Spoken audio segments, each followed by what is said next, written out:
Hello guys, welcome back to my channel UC ফ্যামিলিতে তোমাদের সবাইকে স্বাগতম। বন্ধুরা, আজকে আমি একটা বাহু মাছের রেসিপি নিয়ে এসেছি। আর এখানে আলু কেটে রেখেছি, আর এখানে টমেটো কুচি করে রেখেছি, পেঁয়াজ কুচি করে রেখেছি, আর কাঁচা লঙ্কা রেখেছি। এটাকে এখন আমি পেস্ট করে আনবো। কী করছি দেখো।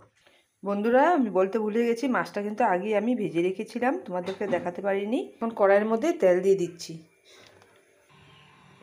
এখন এর মধ্যে তেলটার মধ্যে আমি এখানে একটু কালো জিরে ফোড়ন দিয়ে দিলাম। এখন এই আলুগুলো ভেজে নেব। আগে লাল করে আলুগুলো ভেজে তারপরে উঠিয়ে নেব। সামান্য একটু হলুদ অ্যাড করে দিলাম, একটু নুন অ্যাড করে দিলাম। এখন লাল করে একটু ভাজা হয়ে এলে তারপরে এটা উঠিয়ে নেব। আলুটা ভাজা হতে থাকো। এখন আমি এর মধ্যে পেঁয়াজগুলো পেস্ট করে আনি।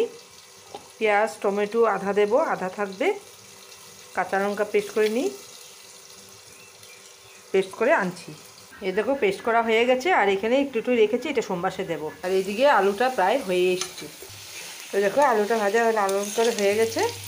এখন আমি এটা উঠিয়ে দেখো আলুগুলো উঠিয়ে রেখেছি। তেলের মধ্যে এই পেঁয়াজটা আর ইয়েটা আধা আধা ছিল, এটাকে আমি দিয়ে একটু ভাজা ভাজা করে নেব। তাহলে ফ্যানটা খুব সুন্দর হয়েছে।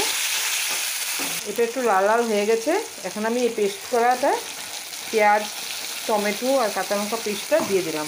এর মধ্যে একটু আমি আবার হলুদ অ্যাড করে দিচ্ছি, স্বাদ মতো নুন অ্যাড করে দিচ্ছি, আর কালারের জন্য আমি একটু কাশ্মীরি লঙ্কা অ্যাড করে দিচ্ছি। আর কোনো মশলা দেব না। এখন এটাকে ভালো করে সাঁতরিয়ে নিই। পেঁয়াজগুলো মজার জন্য একটুখানি আমি ঢেকে দিলাম। বন্ধুরা, এটার মধ্যে আমি একটু চিনি অ্যাড করে দিলাম, একটু মিষ্টি ভাব হওয়ার, আর একটু এখানে লিকুইড দুধ অ্যাড করে দিলাম।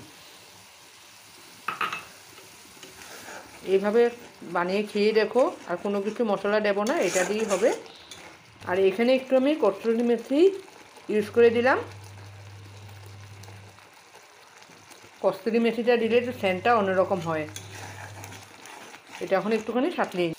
এই দেখো তেল ছেড়ে দিচ্ছে, আর একটু সাঁতলানো হবে, ভালো করে কিন্তু সাঁতলাতে হবে। এটা তেল ছেড়ে দিয়েছে। এখন আমি এর মধ্যে আলুগুলো দিয়ে দেবো। আলুগুলো দিয়ে আর একটু সাঁতলিয়ে নেব।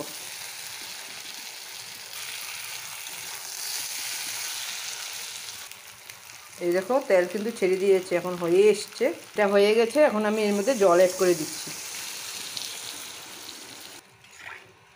বেশি ঝোল ঝোল লাগবো না, একটু মাখা মাখা করে থাকবে। এর মধ্যে আমি এখন মাছগুলো দিয়ে দেবো।